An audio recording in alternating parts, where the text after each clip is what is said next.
भौतिक प्रदेश, और इसके संदर्भ में हमने जो बड़ी बड़ी जानकारी है वो कल प्राप्त कर ली थी, किस प्रकार अंगारालैंड था और गोंडवाना और 33 सागर। उसी के संदर्भ में हम इसको शुरू करने जा रहे हैं कि जो राजस्थान है इसके जो भौतिक प्रदेश है उनके निर्माण कैसे हुआ या निर्माण किस से मिलकर हुआ। ये आपका कल प्रश्न था, कैसे हुआ निर्माण इसका। ये अपने कल भी बात की थी, लेकिन आज अपने इसका रिवीजन करना है कि राजस्थान का जो भौतिक प्रदेश है इसके संदर्भ में अपने बात करें तो एक युग का नाम बताया था मैंने। क्या नाम बताया था? कार्बोनीफेरस युग। और इसी का एक नाम और लिखा था मैंने, प्रागैतिहासिक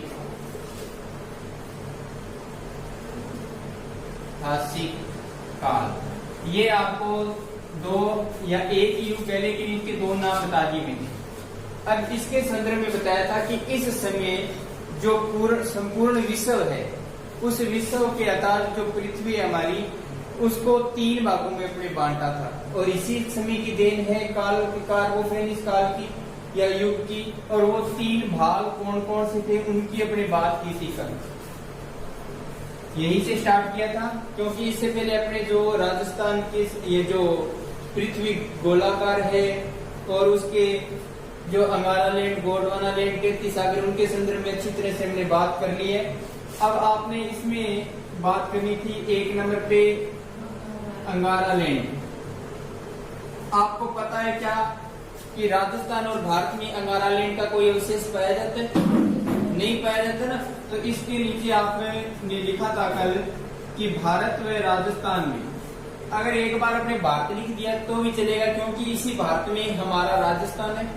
तो भारत ऑब्लिक राजस्थान, इसलिए दोनों शब्द पास पास लिखे, क्योंकि कई बार बच्चे कंफ्यूज हो जाते हैं, क्योंकि इतना दिमाग नहीं लगा पाते कि भारत के अंदर जो राजस्थान है, या हो सकता है ऐसे पूछ ले कि हमने तो उस बुक में भारत के बारे में पढ़ा था, राजस्थान के संदर्भ में तो नहीं पढ़ा, अंगारालैंड का उसमें कोई अवशेष है कि नहीं, इसलिए दोनों लिख दिए मैंने।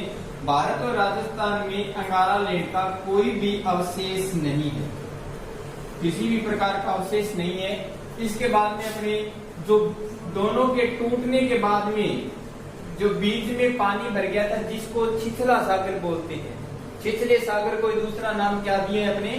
33 सागर। 33 सागर नाम दिया था। और इस 33 सागर से राजस्थान की कौन से पार्ट तैयार हुए उसकी बात करेंगे।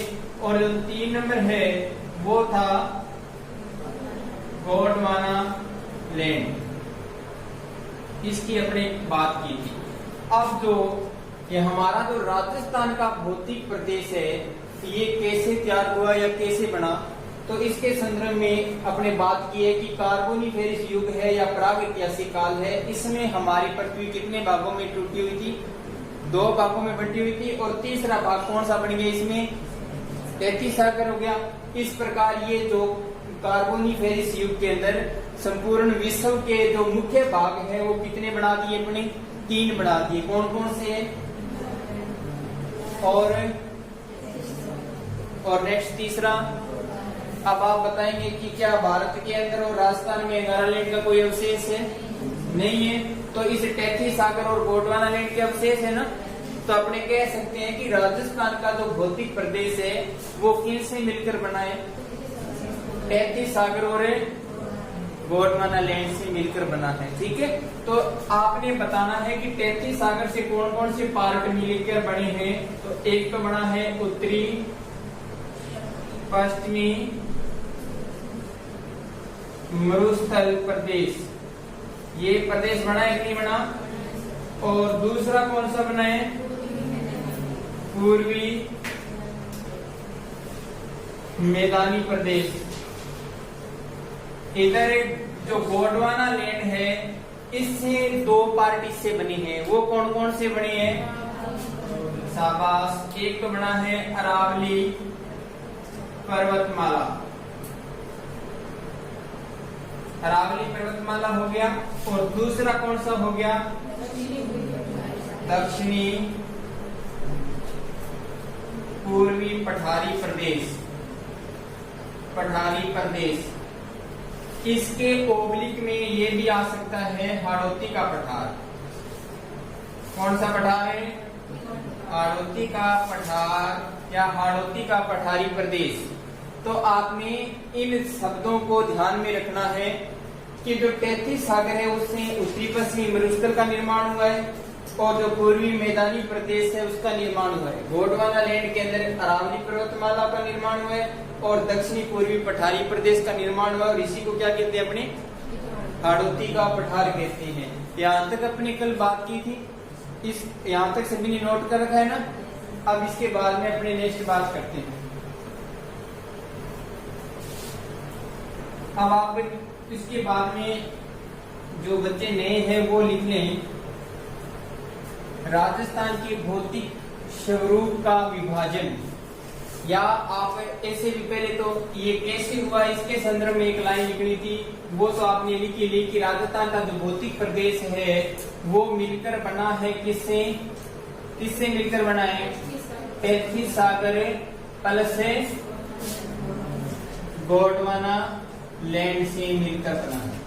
ये आपको पूछा जा सकता है कि राजस्थान का जो भौतिक प्रदेश है उसका निर्माण हुआ है 33 सागर प्लस से गोंडवाना लैंड से। अब आपने लिखना है कि राजस्थान का भौगोलिक विभाजन भौगोलिक विभाजन है। इसके संदर्भ में अपने बात करें तो अपने पढ़ते हैं सबसे पहले या पहली बार इसका विभाजन, इसका मतलब राजस्थान का भौतिक विभाजन, इसका मतलब क्या हो जाएगा? राजस्थान का भौतिक विभाजन किसके द्वारा किया गया? Professor VC Mishra. आप बोलोगे तभी आपके दिमाग में ये बातें रहेगी। आपने कल यहाँ तक रिवीजन किए हैं, आज अपने वापिस इसी क्लास को यहाँ तक कर लिया था, उसके बाद में आगे कैसे स्टार्ट करनी थी। कल यहाँ पर हमने क्लास को बीच में छोड़ दिया था। अब इसको आगे बढ़ाते हुए और शुरू करते हैं। तो आपने नोट करना है कि पहली बार राजस्थान का, इसका मतलब है कि राजस्थान का जो भौतिक विभाजन है वो किसने किया था? प्रोफेसर वीसी मिश्रा के द्वारा किया गया था। और कब किया गया था? तो 1967-68 के अंदर किया गया था। और प्रोफेसर वीसी मिश्रा के द्वारा लिखी गई पुस्तक का नाम क्या था? शाबाश, राजस्थान का भूगोल। राजस्थान का भूगोल, ये पुस्तक लिखी थी किसने? प्रोफेसर वीसी मिश्रा ने लिखी थी। अब ये भी बताऊं आप कि जो राजस्थान का भूगोल पुस्तक है इसका प्रकाशन किसने करवाया था? शाबाश, तो इसका जो प्रकाशन है वो करवाया था नेशनल बुक ट्रस्ट। ये नाम आपने लिखना है, ठीक है। और इसके संदर्भ में अब आपने लिखना है कि देखिए एक बार दोबारा समझिए कि राजस्थान का जो भौगोलिक विभाजन है वो पहली बार किसके द्वारा किया गया? प्रोफेसर वीसी मिश्रा के द्वारा। कब किया गया? और इनकी पुस्तक का नाम क्या है? और इसका जो प्रकाशन है किसने किया? यहाँ तक समझ में आए। अब इस पुस्तक के अंदर इस जो राजस्थान का भूगोल है प्रोफेसर वीसी मिश्रा के द्वारा लिखी हुई है, इसमें इन्होंने राजस्थान को कितने चरणों में बांटा है? 7 चरणों में बांटा है। तो ये आपने लिखना है कि राजस्थान को भौगोलिक दृष्टि से, राजस्थान को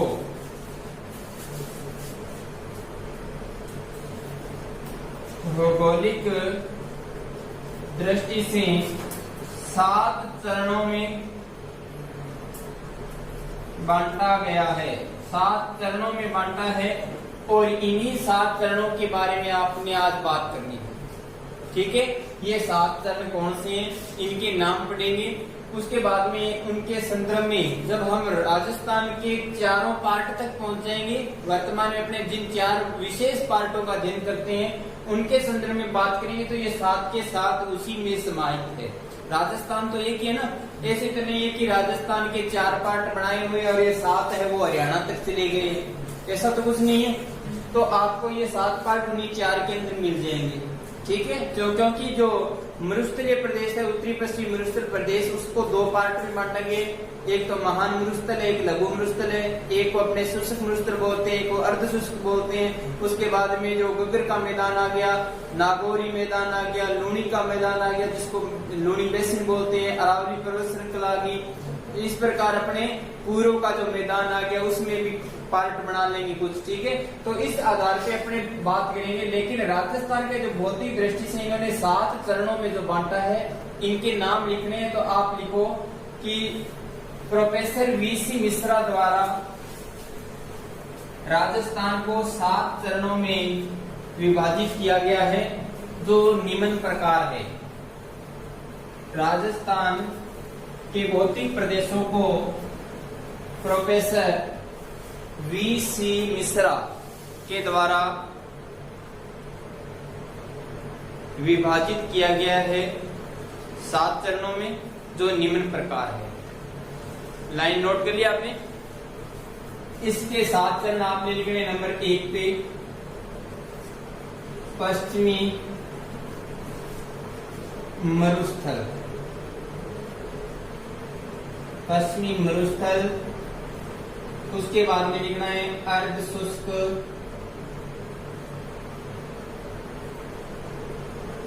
मरुस्थल। 3 नंबर पे आपने लिखना है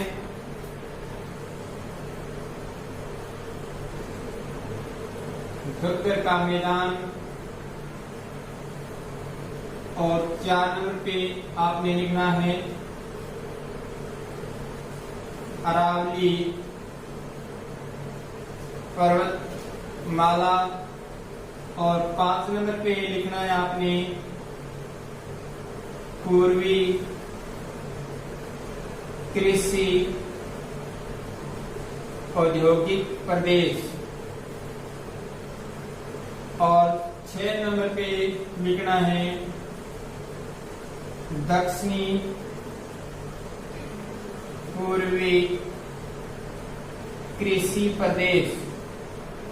और 7 नंबर पे आप लिखेंगे चंबल बीहड़ प्रदेश। ये 7 पार्ट हैं। नोट कर लिया क्या आपने? जल्दी से नोट करें, ठीक है।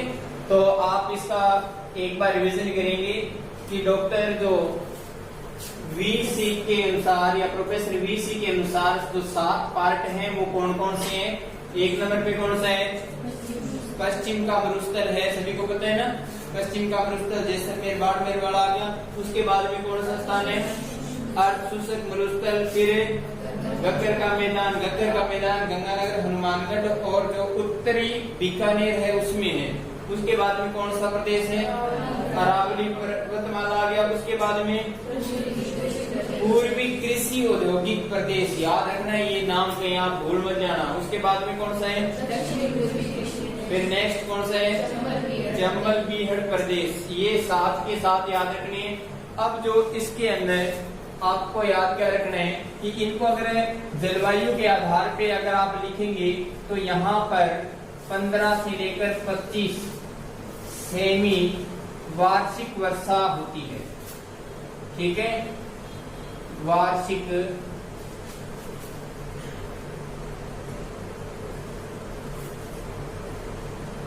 वर्षा होती है 15 से 25। लेकिन ध्यान रखना 1964 के अंदर जो राजस्थान का भौगोलिक प्रदेश नाम बुक निकाली गई थी, किसके द्वारा? डॉक्टर ए के तिवारी के द्वारा। उसके अंदर उन्होंने 0 से 25 माना था, ठीक है। तो आपको एक बार तो इनकी जो काम है वो सल्टा देते हैं, इन्होंने क्या क्या माना है। अपने उनके बारे में बाद में बात करेंगे। तो पश्चिमी मरुस्थल का जो वार्षिक वर्षा है वो इन्होंने कितना बताया है? 15 से 25 बताया। और अर्ध शुष्क प्रदेश का इन्होंने कहा है कि 25 से लेकर 50 सेमी वार्षिक वर्षा होती है। और जो गग्गर का मैदान है, वापिस यहाँ पे ध्यान दीजिए, जो गग्गर का मैदान है इसकी इन्होंने वार्षिक वर्षा 15 से 25 ही बताई है। ये ध्यान रखना आपने कि इन्होंने जो गग्गर का मैदान है उसकी वार्षिक वर्षा 15 से 25 बताइए। और अरावली की इन्होंने कहा है कि 36 सेमी से लेकर 60 सेमी तक वार्षिक वर्षा पाई जाती है। कहां पर है? अरावली पर्वत श्रृंखला में। और जो बाकी 3 बच गए इनकी औसत इन्होंने समान बताई है। 50 सेमी वार्षिक वर्षा, 50 सेमी वार्षिक वर्षा और 50 सेमी वार्षिक वर्षा। ये इन्होंने वार्षिक वर्षा के संदर्भ में भी यहाँ पे बात की है। ठीक है, तो आपने सभी ने यहाँ तक नोट कर लिया क्या? Yes sir. शाबाश। अब अपने राजस्थान का जो ये भौतिक प्रदेश है इसका दूसरी बार विभाजन के बारे में बात करेंगे। आप हेडिंग डाल के लिखिए, राजस्थान का दूसरी बार विभाजन। राजस्थान का दूसरी बार विभाजन।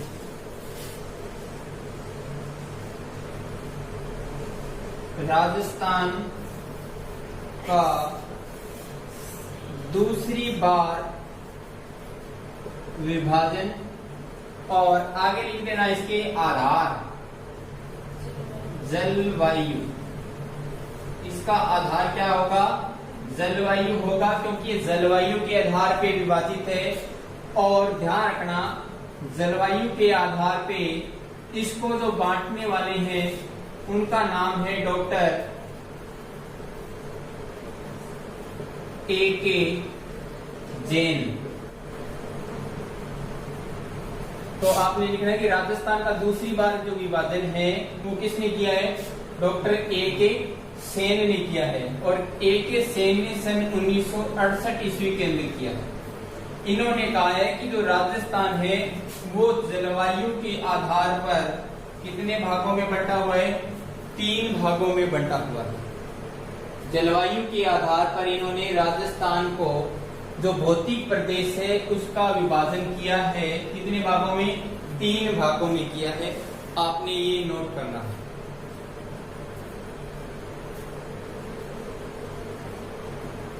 आप लिखेंगे कि डॉक्टर A.K. सेन के अनुसार 1968 में इन्होंने जलवायु के आधार पे जो राजस्थान का भौतिक प्रदेश है उसको कितने भागों में बांटा है? 3 भागों में बांटा है। ठीक है, ये ध्यान रखना है आपने।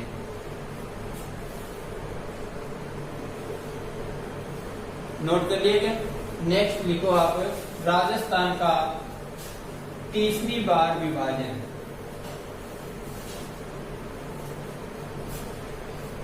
राजस्थान का तीसरी बार जो विभाजन है वो करने वाले कौन हैं? तो आपने लिखना है, चाहे तो भूगोल वेत्ता लिख देना, चाहे भूगोल शास्त्री लिख देना।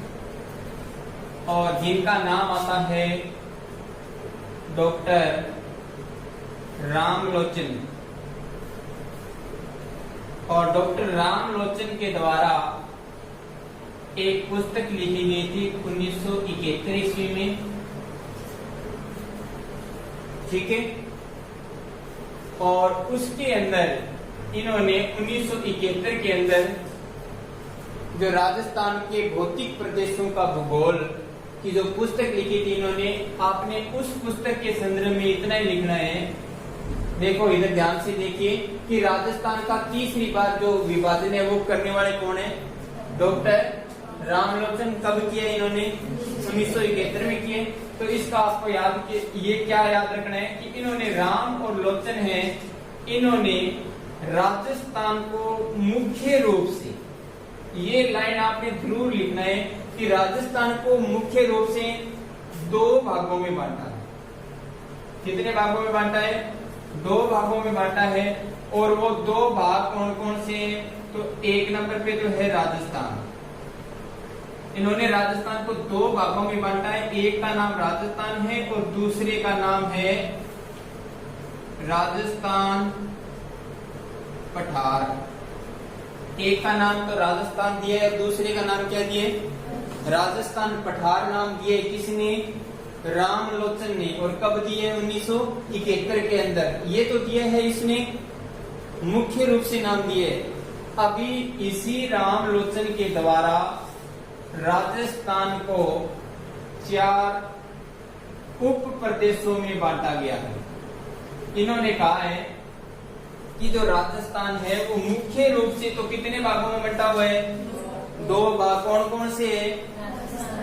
राजस्थान और राजस्थान का पठार। अब इन्होंने कहा है भी ये जो 2 भाग है इनको भी इन्होंने कितने आगे उप भाग बना दिए? 4 उप प्रदेश बना दिए। वो 4 उप प्रदेश कौन कौन से हैं? तो नंबर 1 लिखना है मरुस्थलीय प्रदेश। मरुस्थलीय प्रदेश बना लिया। दूसरा इन्होंने दूसरा लिखना है आपने बागड़ प्रदेश। बागड़ प्रदेश। और तीसरा लिखना है आपने अरावली प्रदेश।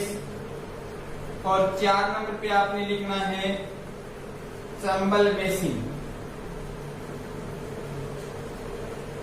ये 4 इसके द्वारा दिए गए क्या है?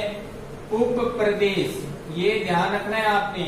आपसे पूछा जा सकता है कि रामलोचन के द्वारा राजस्थान को मुख्य रूप से कितने भागों में बांटा गया? तो क्या आंसर दोगे? 2 भागों में। रामलोचन के द्वारा उप भाग कितने बताए हैं? 4 बताए हैं। कौन कौन से हैं? आपको बड़ा बड़ा याद रखना है। पश्चिम में क्या है? राजस्थान के मरुस्थल प्रदेश है, तो मरुस्थलीय हो गया। उसके बाद में जो बागड़ प्रदेश हो गया, जिस बागड़ प्रदेश के अंदर कौन सा प्रदेश आता है? जिसके बागड़ प्रदेश में जैसलमेर नहीं आता है। बागड़ प्रदेश के अंदर अपना जो चूरू, झुंझुनू, सीकर, शेखावाटी प्रदेश और हमारा जो इस गगर का मैदान, इसको पूरे को शामिल कर लिया इस प्रदेश में। नाम पूरे का दे दिया बागड़ प्रदेश। तो इसके बाद में अरावली प्रदेश का तो सभी को पता ही है कि राजस्थान के अंदर 550 किलोमीटर अरावली की लंबाई है। कुल लंबाई 692 किलोमीटर है। और चंबल बेसिन राजस्थान के अंदर प्रवेश करती है ना, चित्तौड़गढ़ के 84 में राजस्थान प्रवेश करती है चंबल। और जैसे सवाई माधोपुर तक ये यहाँ राजस्थान के और मध्य प्रदेश के बीच में सीमा का निर्धारण भी करती है। अब जो चंबल बेसिन है इसके भी आगे अपने बात करेंगे भी कितने पार्ट बताएंगे। अब आपने यहाँ तक नोट कर लिया क्या? बस सिर्फ ये ध्यान रखना है कि रामलोचन ने तो मुख्य रूप से राजस्थान के 2 पार्ट बताए हैं। कौन कौन से? तो एक राजस्थान हो गया, एक राजस्थान पठार हो गया। उसके बाद में इसी ने राजस्थान के वो कितने उप प्रदेशों में बांटा है? 4। कौन कौन से? मरुस्थलीय प्रदेश, फिर बागड़ प्रदेश और उसके बाद में और अंतिम में चंबल बेसिन। अब इन्होंने 4 उप प्रदेशों में बांट कर आगे इसी रामलोचन ने इन 4 उप प्रदेशों को 12 लघु प्रदेशों में बांटा है। ठीक है, इनका अध्ययन करेगा। ये कहते हैं कि राजस्थान तो 2 भागों में बंटा हुआ है मुख्य रूप से, लेकिन इनके 4 उप प्रदेश हैं और इन 4 उप प्रदेशों के 12 क्या आ जाएंगे? लघु प्रदेश आ जाएंगे। अब आपने लघु प्रदेश लिखने हैं क्या? जरूरी है, लिखो फिर। अभी आपको लघु प्रदेश अच्छी तरह से याद हो जाएंगे। कैसे याद होंगे वो अभी आप देखें इधर। अब जो मरुस्थलीय प्रदेश है इसके संदर्भ में अपनी बात करेंगे बागड़ प्रदेश, अरावली प्रदेश तो चंबल बेसिन। तो जो मरुस्थलीय प्रदेश है उसके संदर्भ में आप पहले तो लिखेंगे 12 लघु प्रदेश। 12 लघु प्रदेश कौन कौन से हैं? किसने दिए हैं 12 लघु प्रदेश? रामलोचन ने दिए हैं। इन्होंने कहा है कि 12 लघु प्रदेश है। तो मरुस्थलीय प्रदेश के अंदर याद रखना है 3 तो आपके दिमाग में बैठ जाएंगे। 1 नंबर इसने कहा है कि जैसलमेर। कौन सा प्रदेश है? जैसलमेर। 2 नंबर इसने कहा है बाड़मेर। कौन सा? 3 नंबर पे बताया है बीकानेर। कौन सा है? 3 याद हो जाएंगे कि नहीं हो जाएंगे? ये तो बताया इसने मरुस्थलीय प्रदेश का। किसके बताए हैं? अब ये कहते हैं कि जो बागड़ प्रदेश में आते हैं वो कौन से हैं? तो इन्होंने कहा है जो बागड़ प्रदेश में आते हैं वो है शेखावाटी।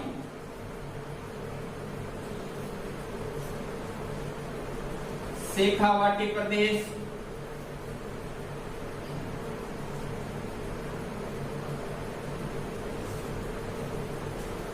गग्गर का मैदान, और उसके बाद में नागौर उच्च भूमि अपने पढ़ते हैं ना, वो बात करेंगे। और उसके बाद में 7 नंबर पे इन्होंने कहा है लूणी नदी के बारे में सुने, वो अलग अलग प्रदेश के रूप में बताया है। और जो 8 नंबर है वो मैं इस साइड में लिख देता हूँ। ये तो देखो इसने बताया बागड़ की, जैसे घग्गर हो गया, शेखावाटी हो गया, नागौर और लूणी तक हो गया।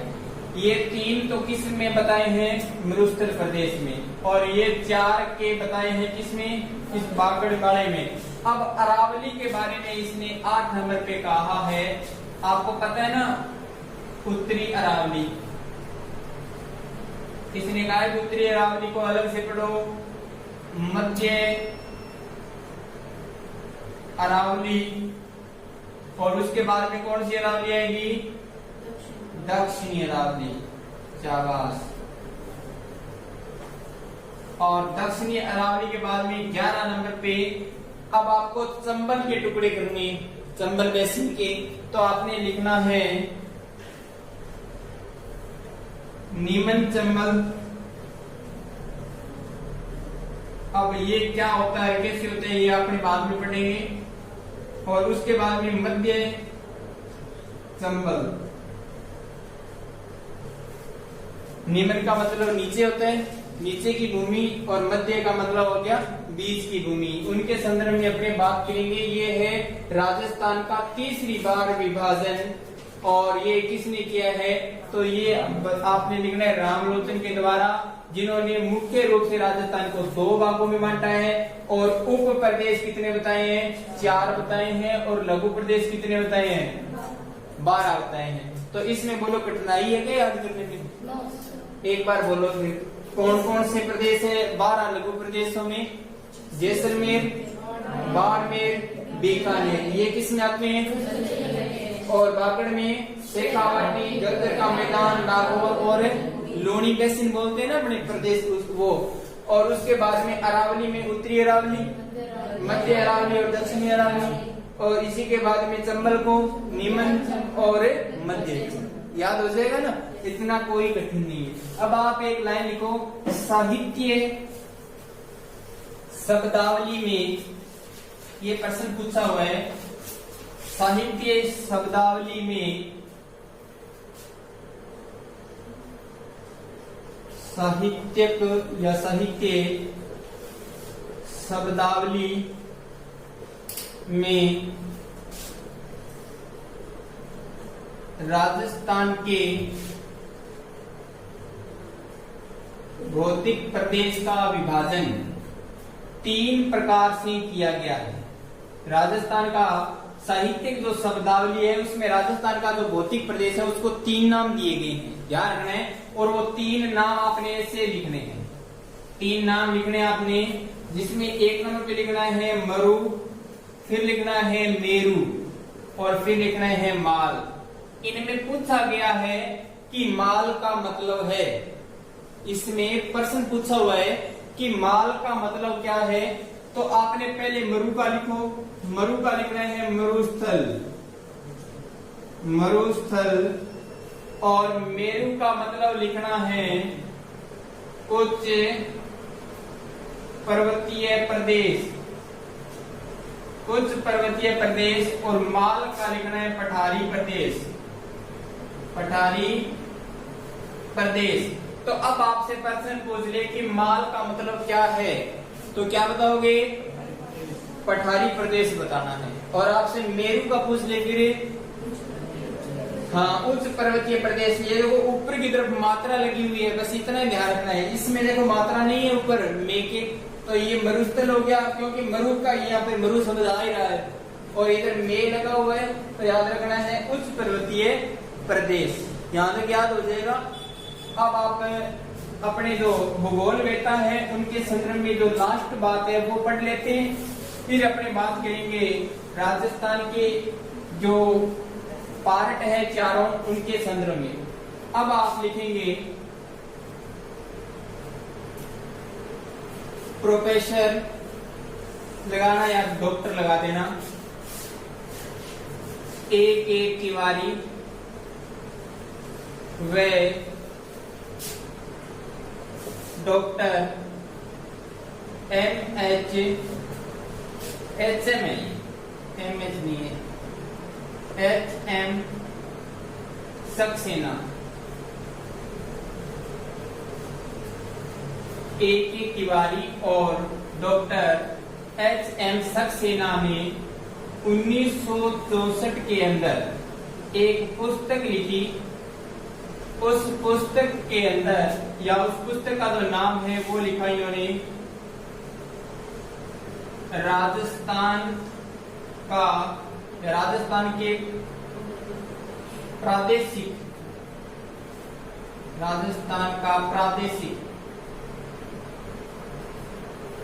भूगोल। ये पुस्तक का नाम याद रखना है, राजस्थान का प्रादेशिक भूगोल। किसकी पुस्तक है? तो प्रोफेसर A.K. तिवारी और डॉक्टर H.M. सक्सेना की पुस्तक है, जो कब लिखी गई थी? 1964 के अंदर। और पुस्तक का नाम क्या है? राजस्थान का प्रादेशिक भूगोल। और इसका जो आधार है, इन्होंने जो आधार माना है इसके आधार पे, तो इन्होंने जो आधार माना है वो माना है उच्चावच। उच्चावच का मतलब होता है भूमि का ऊंचा नीचा और समतलीकरण। अलग अलग प्रकार की भूमि होती है, उसको बोलते हैं उच्चावच। और क्या इन्होंने कहा है? इसके संदर्भ में कहा है इन्होंने कि जो राजस्थान का भूगोल है उसको अगर प्रादेशिक भूगोल के रूप में पढ़ना है तो किसके आधार पे पढ़ना पड़ेगा? उच्चावच के आधार पे, जिसमें इन्होंने शामिल किया है उच्च व निम्न भूमि, जलवायु, प्लस में नदी बैसी, इनको शामिल किया। उच्च व निम्न भूमि, जलवायु, नदी व नदी बैसी, इसको शामिल किया है। ठीक है, इन्होंने इस पुस्तक के अंदर राजस्थान के भौतिक प्रदेश को, राजस्थान के भौतिक प्रदेश को कितने भागों में बांटा है? 4 भागों में बांटा है। कितने भागों में? 4 भागों में बांटा है। और वो 4 नाम अपने बार बार पढ़ते आ रहे हैं। उत्तरी, पश्चिमी, मरुस्थलीय प्रदेश। 2 नंबर पे आपने लिखना है अरावली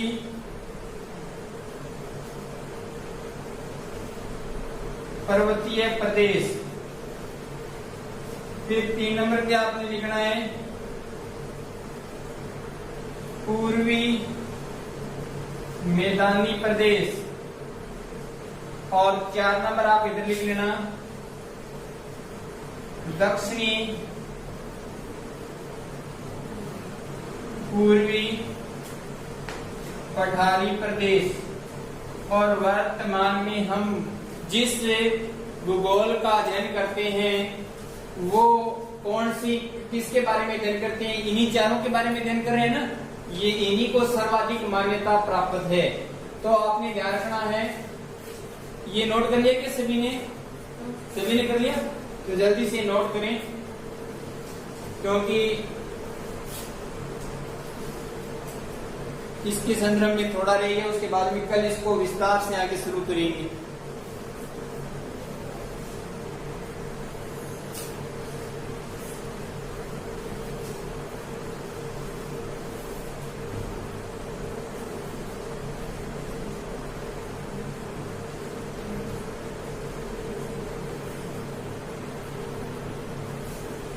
आपने लिख लेना, इनके ब्रैकेट में लिख लेना जरूर, अपने आप लिख लेना। जो उत्तरी पश्चिमी मरुस्थल है ये किसका अवशेष है? 33 सागर का या गोंडवाना लैंड का है? हाँ तो लिखो। और अरावली किसका अवशेष है? पूर्वी मैदानी प्रदेश किसका अवशेष है? और दक्षिणी पूर्वी पठारी प्रदेश है वो किसका अवशेष है? और सबसे हाँ मैदान होता है जो उसके नदी द्वारा लेके आई हुई मिट्टी से बनता निर्मित होता है। ठीक है, बाकी नदियां बढ़ेंगी तब उसके बारे में बात करेंगे। तो आज के लिए इतना ही, कल अपने बात करेंगे नेक्स्ट इसके संदर्भ में जो चारों पार्ट किए हैं ना अपने राजस्थान के भौतिक प्रदेश को, इनको कल अपने एक एक करके पढ़ेंगे। ठीक है, तब तक के लिए धन्यवाद।